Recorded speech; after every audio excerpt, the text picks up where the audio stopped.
bonjour à tous, soyez les bienvenus, bonjour à toutes, bonjour à tous, soyez les bienvenus sur cette émission numéro 4, Confinline. Donc on a essayé depuis le début de la semaine de vous proposer des lives en direct du confinement de chacun. Soyez les bienvenus, on espère que vous vivez ça du mieux possible et on va pouvoir rester une bonne petite demi-heure avec quelques interlocuteurs de renom. Mathieu, bonjour à toi. C'est à toi de faire la présentation des deux invités. Ouais, bonjour Eric, bonjour à tous. Ravi pour ce 4e épisode de Confine Live. Et en effet, comme vous pouvez le voir, aujourd'hui, on a des beaux invités. On a juste réussi à réunir 11 titres de champion du monde. C'est pas rien. Dont 2 générations. M'en veux pas, Seb, mais voilà, 2 générations qui vont s'opposer par Pierre-Louis. Bonjour Pierre-Louis. Bonjour à comment tous. ça va? Ça va, tranquillement à la maison, on essaye de s'occuper. D'accord. Bon, Pierre-Louis, on va rappeler rapidement les quelques lignes de ton palmarès, des débuts en 2015, Espoir Échappement en 2016, plusieurs années en WRC2 en 2016, 2017, 2018, jusqu'au point d'orgue, jusqu'ici, le titre de champion du monde l'année dernière en 2019, et puis une belle saison 2020 qui se prépare avec un beau programme. On reviendra sur tout ça après avec Eric. Le deuxième invité, je ne sais pas si c'est vraiment utile de le présenter. J'ai quand même noté quelques lignes de son palmarès et j'aimerais revenir dessus. Donc, notre deuxième invité a quand même été premier N1 au Charlemagne en 97. Il a aussi gagné le rallye de Val d'Agou en 98. Il a même fait 6e en N2 au rallye national de Loire-Atlantique et avec en point d'orgue une super victoire au rallye du Chablais 2013. Est-ce que Seb, j'ai bien résumé ton palmarès? Écoute, globalement, ouais, c'est vrai. Hein. Donc, ça rappelle des bons souvenirs, tout ça. Surtout la 6e en N2, c'était pas mal. Franchement, on a recherché. Ouais, on avait un peu tous oublié que tu avais fait le rallye la nationale de la Loire-Atlantique. Est-ce que c'était le cas pour toi aussi? J'avais fini le rallye. Ah oui, je suis sorti en reco en fait. J'avais un souvenir d'avoir cassé la voiture, mais ouais, c'était en reco que j'avais cassé ma belle 205 GTI. Mais ouais, je sais que j'étais dans le coin, mais c'est plutôt la sortie de route des recos que je retiens que la finale. Bon, allez, on finit la plaisanterie forcément. Seb, on ne le présente plus. 9 fois champion du monde WRC et on n'oublie pas son 10e titre avec le titre en junior. Un petit mot du coup pour commencer. Donc Seb, comment se passe un peu ton confinement? On va faire rapide. On sait que tu en as parlé un peu sur Hebdo cette semaine, mais rapidement, comment ça se passe chez toi ce confinement et notamment cette deuxième semaine qui se prépare? Ça va peut-être être un peu différente de la première. Écoute, effectivement, il n'y a quand même pas énormément d'activités à faire, forcément, tout est fermé. Moi, je suis en Suisse, le confinement est un petit peu moins strict qu'en France, on va dire.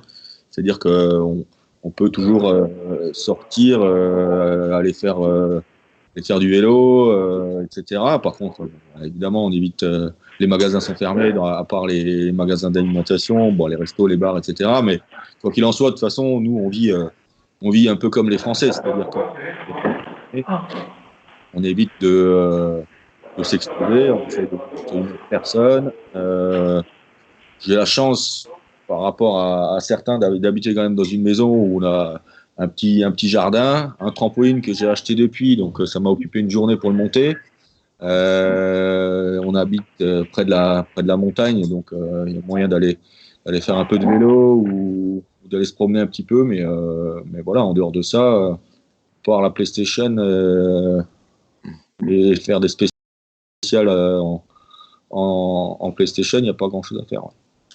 Seb, j'en profite. Bon, tu connais mes origines, elles sont alsaciennes comme toi. On sait que l'Alsace vit des moments un peu difficiles. Alors j'imagine que toi, du côté de Haguenau et dans toute la région, tu as toi aussi des amis. J'imagine que tu prends un peu des nouvelles.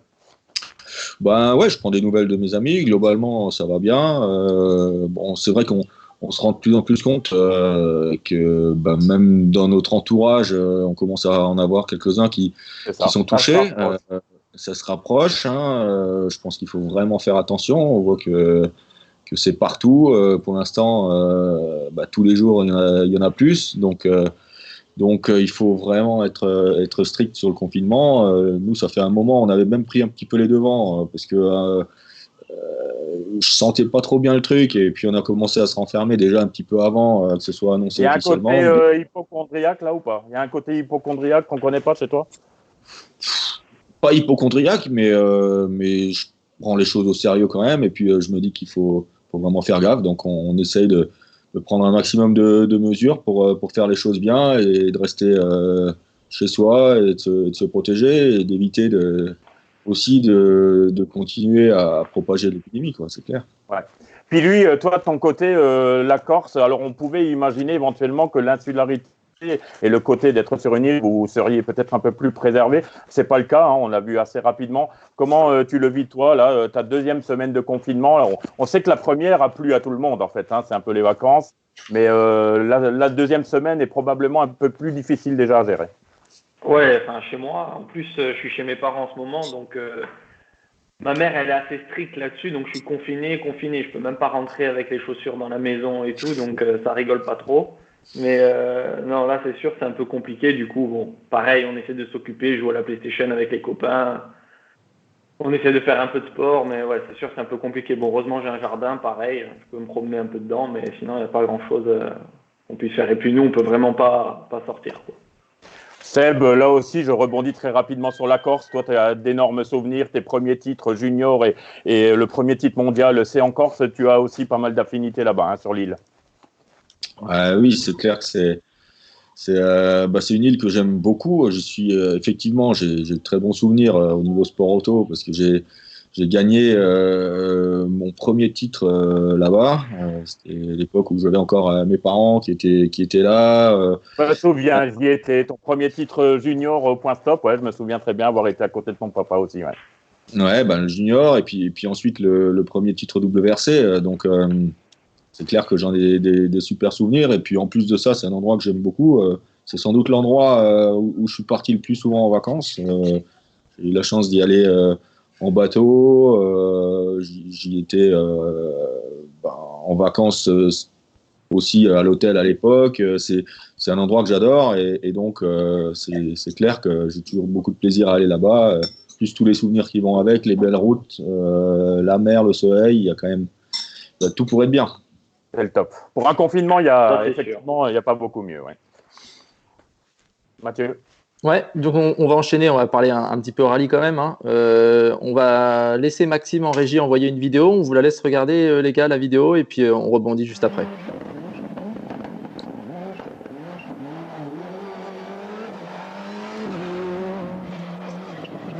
Faut pas parler là.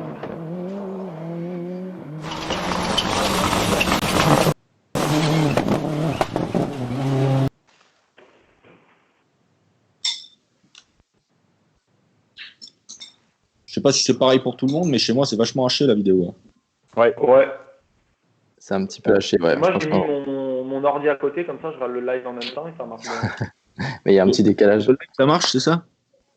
Ok, vous avez tous reconnu quand même la voiture, j'imagine. Seb, toi le premier. Ouais, moi j'ai reconnu la voiture. Je sais pas où c'était, par contre. C'est Corse? C'était la Corse. Ouais, c'était la Corse. Ton premier WRC sous les couleurs de l'équipe de France et TF1. Ta première fois avec une équipe étrangère, l'entrée un peu dans la cour des grands. Allez, fais-nous un petit résumé de ce souvenir. Qu'est-ce que ça te rappelle, ça, justement, ce Corse 2000? Ça me rappelle beaucoup de pression à la base, c'est clair. C'était ma première course en WRC avec une voiture qui n'était pas une officielle, mais qui me permettait finalement de me battre avec les meilleurs. Donc beaucoup de pression et aussi des sensations extraordinaires. La première fois que je roulais avec une 4 roues motrices avec autant de puissance, d'enrouler des épingles en dérive sans sortir en sous-virage comme avec une traction. C'était des moments extraordinaires quand on a la chance de pouvoir accéder à ça quand on est jeune pilote et qu'on rêve de ça depuis des années et que d'un jour à l'autre on y est, c'est top. Et puis je pense qu'au final on a fait des résultats qui étaient plutôt pas mal, en tout cas beaucoup de plaisir et des super sensations, quoi. Ouais, 7e en Corse, 9e au San Remo, je crois bien. Ouais. Ok, donc vous aurez compris que c'était forcément de revenir là-dessus, c'est de faire un petit peu le lien aussi avec Pierre-Louis qui va entamer cette année c'est sa première année en WRC, aussi sous les couleurs de l'équipe de France, dans un team champion du monde. Qu'est-ce que ça t'inspire, Pierre-Louis, ce que vient de dire Seb, et toi un peu, tu peux nous dire un peu comment tu te sens. On pourrait se dire que c'est un peu le nouveau Napoléon qui va partir à la conquête du monde. Ouais, le nouveau Napoléon, je sais pas, mais en tout cas, non, c'est sûr, c'est beaucoup comme l'a dit Seb, c'est beaucoup de pression aussi, mais bon, vraiment, vraiment hâte parce que ça va être, je pense, un peu le rêve d'une vie, quoi. Donc, je me rends compte de la chance que j'ai et bon, j'ai vraiment hâte d'y être. Donc voilà, j'appréhende un petit peu, c'est normal parce qu'il y a tellement de nouvelles choses, mais je suis super excité de pouvoir commencer cette année, ouais, dans ces voitures qui sont quand même assez incroyables. Ok. Est-ce que tu aurais une petite question à poser à Seb par rapport justement à cette expérience? Alors, forcément sur toute sa carrière, mais c'est cette expérience précise. Ouais, j'en aurais plein à lui poser, mais bon, après, je sais pas comment il a réussi à gérer tous les paramètres nouveaux et comment il a quand même réussi à être dans le coup tout de suite, quoi. Je pense dès le 3e rallye, donc voilà. S'il a le secret, j'aimerais bien savoir, ça serait bien. Des secrets, il n'y en a pas vraiment. Je pense que de toute façon, c'est d'avoir une approche pro comme je pense que tu l'as. Tu sors d'une R5, le step pour aller en WRC va être moins important qu'à l'époque pour moi de passer d'une 2 roues motrices à une 4 roues. Donc, il n'y a pas de raison. Je pense que la voiture, c'est une voiture qui est plutôt facile à conduire, la Hyundai aussi. Donc, je pense que tu devrais rapidement te sentir plutôt bien dedans. Après, c'est clair que le niveau WRC actuel, ça roule. Hein. Donc, il n'y a pas beaucoup de marge d'erreur, il n'y a pas beaucoup de temps d'hésitation. Il faut réussir à choper le feeling et puis à être à bloc d'entrée. Donc, tu verras. Je pense que de toute façon, il y a des secrets, il n'y en a pas. Ça, c'est plus une histoire de feeling, comme souvent en rallye, de préparation. Et donc, je pense que le plus simple, c'est de faire les choses comme tu sais les faire. Et puis ça va aller. Hein.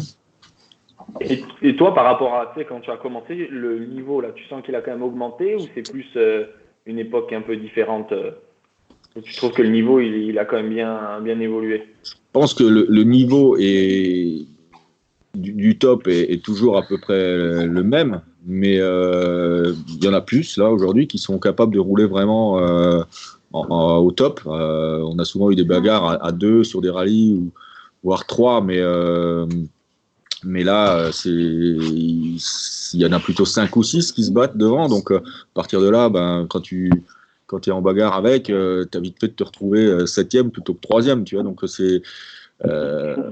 et puis, je pense que ce qui a beaucoup changé, c'est dans toute la préparation.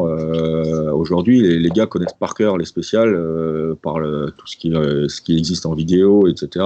Tous les moyens de préparation qui existent, qui n'était pas le cas à l'époque. Je me rappelle, à l'époque, je parlais avec Carlos Sainz ou d'autres. T'avais beau lui parler d'un virage dans la spéciale, il n'en avait aucune idée. Aujourd'hui, tout le monde sait où il est dans la spéciale, ce qui fait que les trajectoires sont optimisées et puis ça roule sur le fil tout le temps.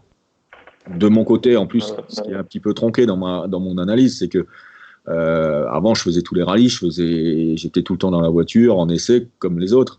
Aujourd'hui, depuis le Monte-Carlo, moi, j'ai pas vu la voiture, donc à chaque fois, on redécouvre un petit peu, il faut se remettre dedans, on essaye de se battre avec des gars qui font les mêmes rallyes depuis des années, qui font tous les rallyes dans la saison.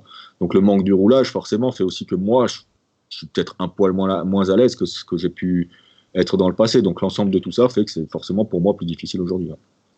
Ok, on va enchaîner, Pierre-Louis, on en reparlera peut-être un petit peu après, mais du coup, avec les annulations le report pour l'instant du Portugal, de la Sardaigne, très probablement du Safari, ça pourrait être un début de saison, Pierre-Louis, en Finlande. On sait que la Finlande, l'année dernière, ça avait été un super souvenir en termes de perfo pour toi, un peu plus compliqué en termes de résultats. On a une petite vidéo encore à passer et on réagit avec Eric après.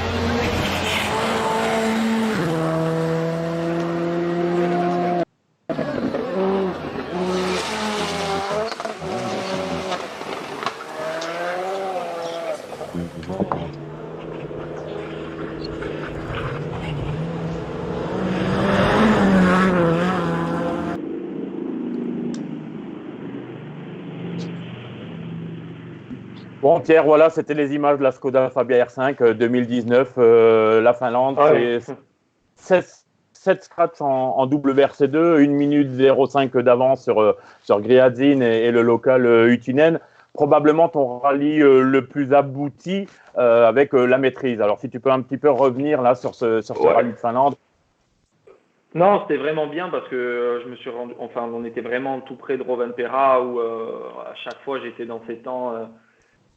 Tout le rallye, en plus comparé à tous les autres WRC2 ou WRC2 Pro, on était quand même loin devant. Après, je sais pas pourquoi, j'ai toujours eu le feeling en Finlande. Pourtant, j'ai pas trop roulé au final là-bas, mais ça s'est toujours bien passé pour moi. J'aime bien le rapide, donc je sais pas si c'est pour ça, mais l'année dernière, ouais, ça a vraiment bien marché. Bon, après, malheureusement, vous n'avez pas montré l'image. Vous avez bien fait, vous n'avez pas montré l'image de la.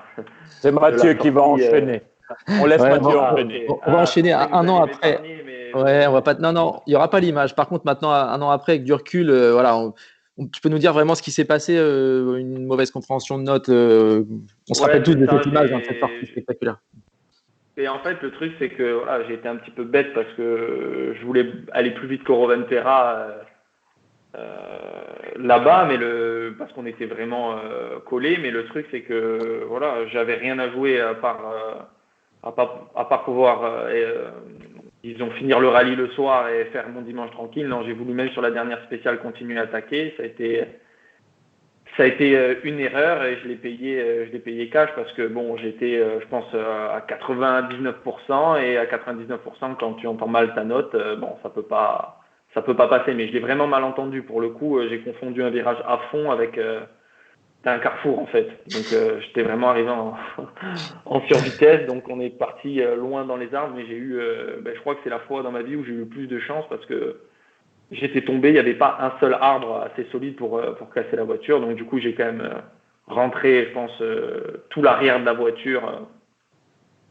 Mais le miracle, je ne sais pas comment c'est possible. On a réussi à sortir du trou grâce aux spectateurs et tout, donc du coup, bon, on a quand même fini 4e et on a marqué des points, mais bon, c'était vraiment dommage.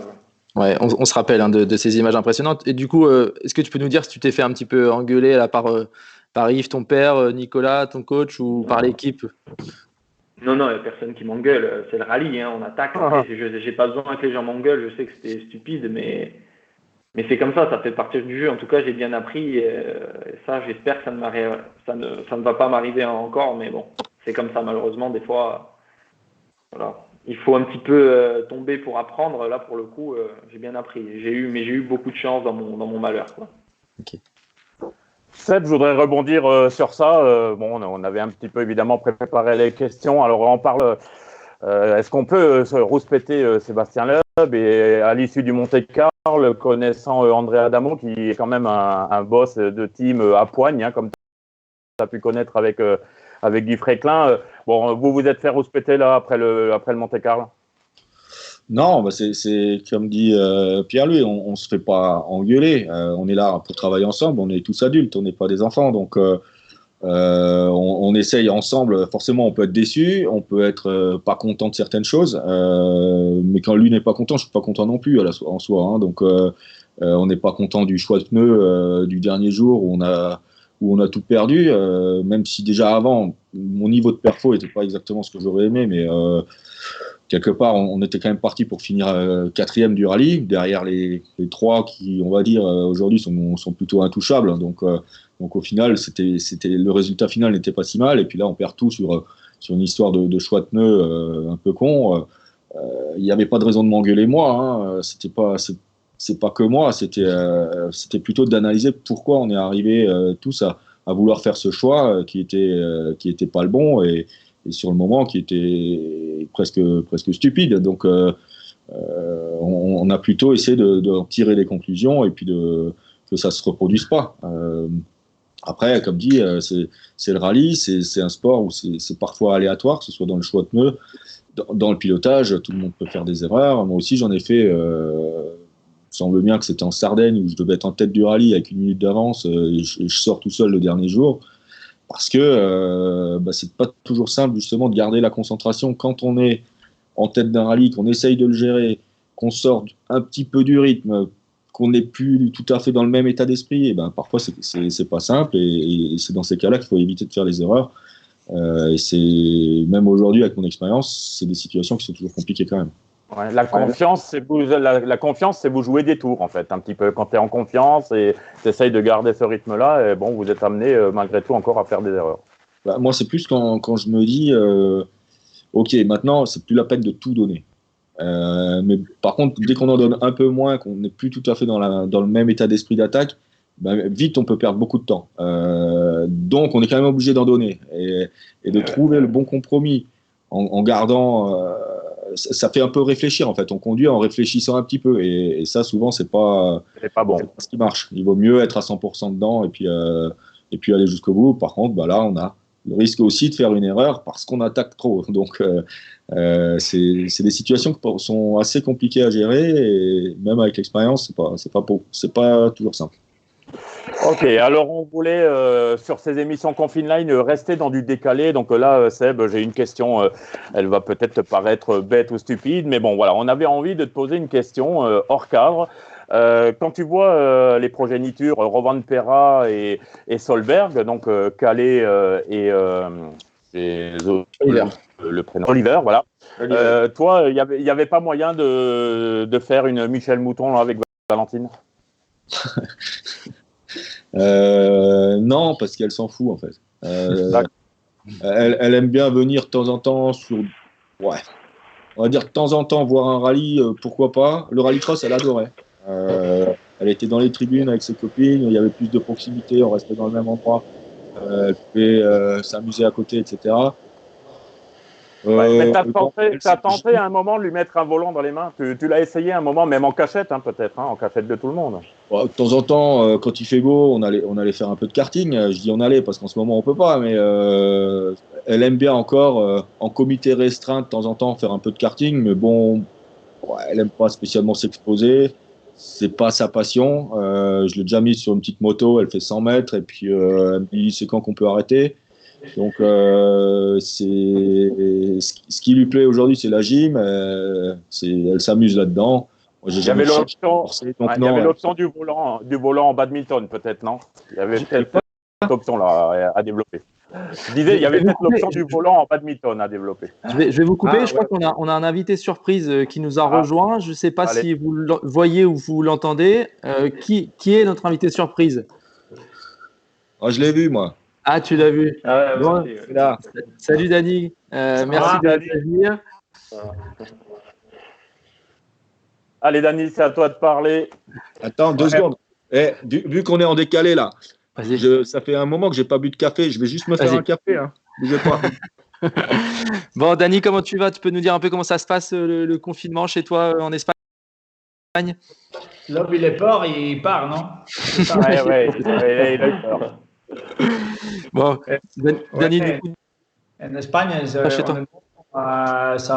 va, hein, c'est comme tout le monde.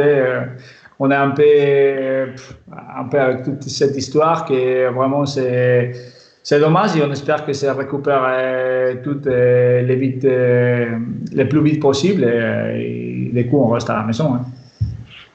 D'accord. Et comment tu continues de te préparer un peu, je sais pas, physiquement, tu fais un peu du sport, voilà, c'est quoi le programme de tes journées? Ouais, on fait ce qu'on peut. On est ici à la maison, on a un petit gym, pas grand chose, mais on peut s'occuper de faire des choses. Et on fait des choses aussi à la maison. On est ici à côté de la famille, que tu n'es jamais sûr de ce que tu as besoin. Donc bon. On fait un peu de sport et on attend le moment de repartir pour faire la saison. Dani, tu as une piste de karting. Est-ce que tu peux éventuellement, même en restant tout seul sur la piste, faire quelques petits tours pour te maintenir? Honnêtement, je ne sais pas si je peux ou je ne peux pas, mais je pense que maintenant, comme il est le pays, c'est un peu con d'aller sur la piste de car à rouler, non? Oui, c'est vrai. Je pense que c'est moi, donc il y a une piste de kart, il y a une piste de terre aussi, donc on peut vraiment faire beaucoup de choses là-bas, mais maintenant il y a tout le monde qui est là à la maison, il faut qu'on reste à la maison, on fait des choses ici, on a beaucoup de temps pour faire le karting et faire les rallycross et tout ça. Ouais, du coup, le temps que tu étais parti, Seb, en fait, Dany, il t'a un peu charrié. Non, c'est pas vrai, mais je pense qu'il avait quelque chose à te demander, peut-être sur savoir si tu prenais bien ta température tous les jours, tu vois, pour être sûr que tu sois en bonne santé. Ouais. Ça, c'est toi qui as dit. C'était pas moi. Je rigole. Ouais, non, mais ouais, au début, on a surveillé un peu. Aujourd'hui, on voit absolument personne. Donc, on se dit que logiquement, on ne doit pas être contaminé. Puis, tout le monde a la forme, tout va bien. Donc, non. Mais on y a pensé. Hein. D'accord. Du coup, maintenant qu'on vous a tous les... Vas-y, Dany. J'écoutais un peu l'interview de Seb avant et j'écoutais qu'il pouvait partir en vélo. J'étais surpris de ça. Que je fasse du vélo ou que j'ai le droit? Que tu fasses du vélo, là, maintenant. Il y a que ça à faire. Allez. Bon, et du coup, maintenant qu'on vous a tous les deux, peut-être, on sait que la fin de saison du WRC va être un peu raccourcie, ça va un peu changer, que votre programme, mine de rien, vous roulez jamais ensemble et vous devez vous partager les rallyes. Est-ce que vous allez commencer déjà à vous mettre des petits coups de pression chacun pour choisir les rallyes qui vous intéressent? On n'en a pas encore parlé.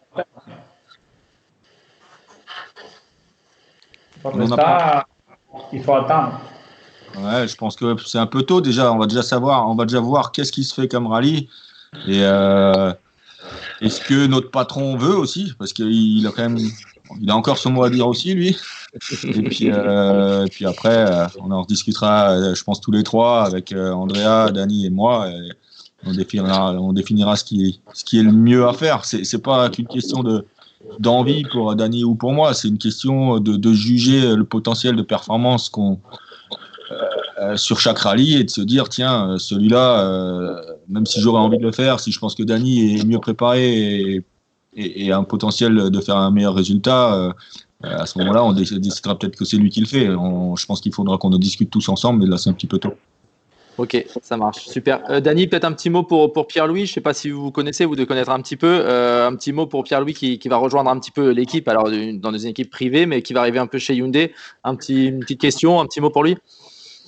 Mais oui, je connais. C'est normal que je connais, non? Et non, je pense que pour lui, c'est aussi vraiment dommage parce qu'il faut encore qu'il attende un peu plus pour commencer la saison. Mais je suis sûr qu'il va faire des super rallyes, qu'il va s'adapter vite à la voiture parce que ça va un peu plus vite qu'avec la R5. Mais pour moi, c'est un peu plus facile à conduire des fois. Donc, je pense qu'il va bien en profiter et il va faire de bons rallyes. Ça marche. Super, merci Dany. Je vous super, merci. C'était ma maison, mais parce que j'avais plus de batterie non plus en fait. Hein. Ah d'accord. Okay. Mais là j'ai le four, alors je vais me retourner. Je vais me mettre de côté. Donc. Ça marche. Bon, merci beaucoup Dany d'être venu. Ça nous a fait super plaisir. C'était une petite surprise pour Seb. Merci Dany. Porte-toi bien. Merci, et puis à bientôt sur un WRC. Salut Dany. Merci. Ciao.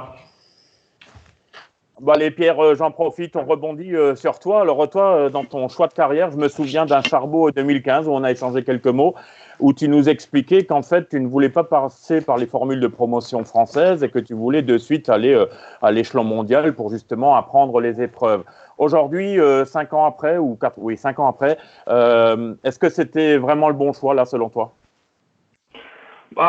Maintenant, avec le recul, j'arrive là où je voulais arriver, donc je pense que c'était le bon choix. Mais bon, après moi, ce qu'il y a eu aussi, c'est que j'ai eu beaucoup de chance quand j'ai commencé le rallye, c'est que j'ai eu grâce à mon père, donc je m'en cache pas, grâce à mon père qui était dans le milieu et qui connaissait quand même pas mal de monde, on a réussi tout de suite à monter un budget assez intéressant pour pouvoir courir en mondial. Et donc, à partir de ce moment-là, on s'est dit que c'était peut-être plus important de réussir à connaître un rallye comme le Portugal ou la Sardaigne que certains rallyes de championnat de France. C'est pas pour dire que les rallyes de championnat de France sont moins bien, mais on s'est dit que c'était peut-être le meilleur choix. Après, c'est sûr que ça a compliqué la tâche au début parce que j'avais quand même 0 rallye et je suis arrivé en mondial tout de suite. Donc, il y a eu des moments où c'était vraiment pas facile. Mais bon, on a quand même réussi au final. Donc, je pense qu'on a bien fait. Ok. Les petits jeunes Français arrivent en championnat du monde. Je parle notamment de Siamin, Rossel, Bonato c'est un peu moins jeune. Eric Camille, évidemment, Stéphane Lefebvre peut-être. Toi, le fait de passer en WRC, tu leur remets un peu une longueur d'avance là pour le coup. Bon, après, le but, c'est pas. Je pense qu'on n'est pas totalement en concurrence. On a la chance en France d'avoir vraiment beaucoup de jeunes qui vont vite. Donc ça, c'est plutôt bien. Et moi, cette année, j'ai eu cette opportunité-là. Donc, non, pour moi, c'est plutôt bien. Après, je leur souhaite plein de succès à eux aussi, parce que par exemple, un mec comme Eric, il mérite vraiment, vraiment beaucoup. Il mérite, je pense, même une place en WRC. Donc, bon, on verra. J'espère que ça va marcher pour eux. On voit que ça a été du coup deux parcours différents. Là, Sébastien, lui, il a commencé par le rallye du Florival et de la Loire-Atlantique. On n'oublie pas le rallye national de la Loire-Atlantique. Toi, Pierre-Louis, directement avec le WRC. Bah, écoute, Pierre-Louis, on te souhaite forcément la même issue, mais on voit que y a plusieurs chemins pour arriver en WRC. Allez, on va enchaîner. On a cherché un petit peu avec Eric et on a trouvé 2 points communs entre vous deux. Alors, le premier, c'est d'avoir été titré dans votre canapé, d'avoir obtenu un titre de champion du monde dans votre canapé. Donc, Seb, on connaît l'histoire de VTT à moteur, on en a parlé plein de fois, donc on va pas revenir dessus. Pierre-Louis, toi, c'est un peu plus récent. Tu peux nous dire un peu comment ça s'est passé, de tenir ton premier titre de champion du monde de cette façon? Je pense que forcément, tu aurais voulu que ça se passe autrement. Ouais, c'est sûr, j'aurais préféré être dans la voiture, mais bon, après, avec ce qui se passait autour de nous en Australie, bon. Il y avait des choses plus importantes, donc on a compris qu'on ne pouvait pas participer à la course. Bon, après, vaut mieux être champion du monde comme ça que pas du tout, malheureusement. Mais bon, après, c'était un peu une sensation particulière parce que tu peux pas non plus exploser de joie parce qu'autour de toi, il y a tout qui brûle. Voilà, j'ai plus réalisé quand je suis rentré chez moi que j'avais gagné le titre, quoi. Ok. Bon, et le deuxième point commun, c'est que vous avez roulé tous les deux à 20 ans en R5. Donc toi, Pierre-Louis, je pense que tu vois ce que c'est. Et toi, Seb? Je crois qu'on a une petite preuve en image. On laisse Maxime balancer l'image à la régie.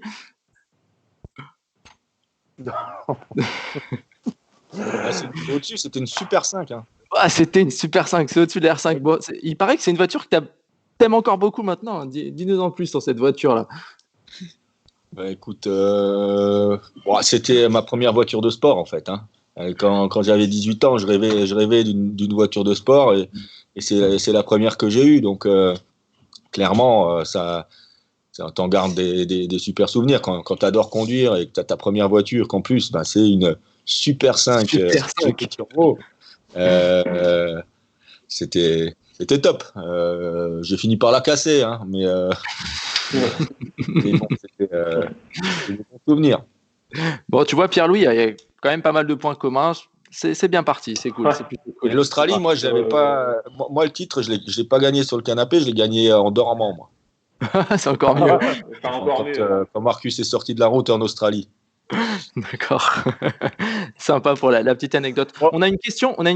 Excuse-moi de te couper, Eric. On a une question d'un fan, d'un Daniel E, qui voudrait savoir, Seb, pourquoi tu es toujours aussi vulgaire? Pourquoi il n'est pas là? Et en tout cas, il pose une question sur le live et il nous demande, il dit que tu parles jamais dans la voiture en spécial et qu'à chaque fois que tu parles, c'est grossier. Alors, je sais pas, il me parle d'un Touquet 2001, il me parle d'un Australie 2011 avec un putain de split de merde, je crois. Voilà. Il voulait savoir pourquoi tu pouvais pas, des fois, dans la voiture, parler et être un peu plus courtois. C'était sa question. Normalement, effectivement, en spécial, on parle pas. Donc, je parle quand je suis en train de faire des tonneaux parce que forcément, je suis pas content et j'ai plus que ça à faire. À part ça, je parle aussi en rallye raid, je parle un peu plus. Normalement, j'ai rien à dire non plus, mais quand il fait des conneries, il faut bien l'engueuler. Donc, on parle un peu plus aussi en rallye raid. Et souvent, c'est grossier parce que quand je lui parle, c'est qu'il a fait une connerie. Ok, tiens, moi je voulais très rapidement rebondir sur la Super 5. Je suis alsacien, vous l'avez compris, et Seb, j'ai besoin d'une petite éclaircie, une petite information. Quand je passe du côté d'Oberhofen sur Moder, là, quand le soleil rayonne sur le clocher de l'église, il y a une trace de pneu. Alors, est-ce que c'est lié à la R5 ou est-ce que tu peux nous raconter un peu cette légende-là? Connerie. C'est pas lié à la R5, c'est lié à la BM de mon pote. Okay. On a perdu une roue, effectivement, rue principale et elle a tapé contre un trottoir, elle est montée, elle a fait une trace de pneu à 15 mètres de haut sur l'église. Ouais. Je pense qu'il y a des gens qui se sont posé la question, ils auront peut-être la réponse aujourd'hui de cette fameuse trace qu'il y a eu sur l'église d'Oberhofen. Ouais. Ouais, voilà, nous en fait on est particulièrement heureux d'avoir trouvé quelques dossiers encore avec toute cette carrière magique. On va en rester là. Merci à tous de nous avoir suivis. Merci Sébastien, merci Pili. Merci. Et Mathieu, je te laisse finir et puis nous annoncer le prochain Confine Live. Ouais, il nous reste peut-être une petite minute. Pierre-Louis, une question particulière à Seb ou comme tu as dit tout à l'heure, tu auras toute la saison pour lui en poser? Ouais, j'en aurais déjà. toute l'année pour l'imposer. Non, mais moi surtout déjà, la seule chose que je peux dire, c'est que ça c'est incroyable pour moi cette année de courir dans la même catégorie que lui parce que bon, il y a encore 5-6 ans en arrière, j'étais dans mon canapé avec mes parents à le regarder sur Motor TV et tout. Donc non, c'est plus ça que je voudrais dire que ça c'est incroyable pour moi de pouvoir courir avec lui. Ça marche. Bon, un grand merci à toi, Pierre-Louis. On aura l'occasion de faire quelques rallyes quand même encore cette année. Hein. Ah ouais. Ouais, j'en suis. Ça doit te démanger un peu, toi, de monter dans ta WRC. Hein. Ah, mais moi, j'en peux plus déjà. En plus, je l'ai essayé, donc ça m'a fait un peu, bizarre. Donc, du coup, j'ai vraiment hâte.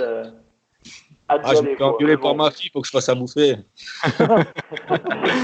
Bon, allez, on va vous laisser. Un grand merci, Pierre-Louis. Un grand merci, Seb. On remercie aussi Dany. Lorraine. Merci à tous. Un merci à Lorraine qui n'a pas été pour rien dans quelques dossiers. Un grand merci à l'équipe en régie, Max, Pierre, Elisabeth, Noémie. Merci Eric. Et puis on se retrouve demain pour un nouvel épisode de Confine Live spécial Rallycross. Bye bye, Salut ciao. Allez, ciao.